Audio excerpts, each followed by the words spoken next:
ഇന്ന് രാവിലെ നേരത്തെ എണീറ്റിട്ടുണ്ടായിരുന്നു കേട്ടോ. വർക്കൗട്ടിന് പോകാൻ വേണ്ടിയിട്ട് എണീറ്റതാണ്.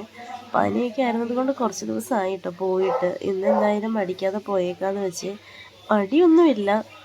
പിന്നെ നമ്മൾ രാവിലെ ചെന്നാൽ ഫുൾ ടൈം എ സി ആയിരിക്കുമല്ലോ. എനിക്ക് ചുമയൊന്നും ഇതുവരെ മാറിയിട്ടില്ല കേട്ടോ. അതുകൊണ്ടാണ് ഞാൻ പിന്നെ അങ്ങ് നിന്നത്. പിന്നെ എനിക്ക് പോയി പറ്റാവുന്ന രീതിക്കൊക്കെ ഞാൻ പോയി ചെയ്തിട്ടൊക്കെ തിരിച്ച് വന്നു കേട്ടോ.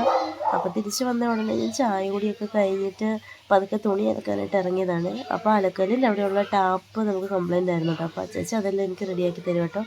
ആ സമയം കൊണ്ട് ഞാനും കുഞ്ഞുകൂടെ ചുമ്മാ പുറത്തോട്ട് നടക്കാൻ ഇറങ്ങിയതാണ് കേട്ടോ. രാവിലത്തെ അടുക്കളയിലെ കാര്യങ്ങളൊക്കെ അമ്മയാണ് കേട്ടോ. അപ്പോൾ എനിക്ക് തുണി അലക്കാനും ഇന്നലെ ഒന്നും തുണി അലക്കിയിട്ടില്ലായിരുന്നു. കാരണം എനിക്ക് ഇന്നലെ ഒന്നും ഒട്ടും വയ്യാത്തതുകൊണ്ട് തുണി അലക്കൊന്നും നടന്നിട്ടുണ്ടായിരുന്നില്ല കേട്ടോ. അപ്പോൾ രാവിലെ പൈപ്പ് പോയിരിക്കുന്നതുകൊണ്ട് അതിൻ്റെ എല്ലാം അച്ചച്ചി ശരിയാക്കും കേട്ടോ.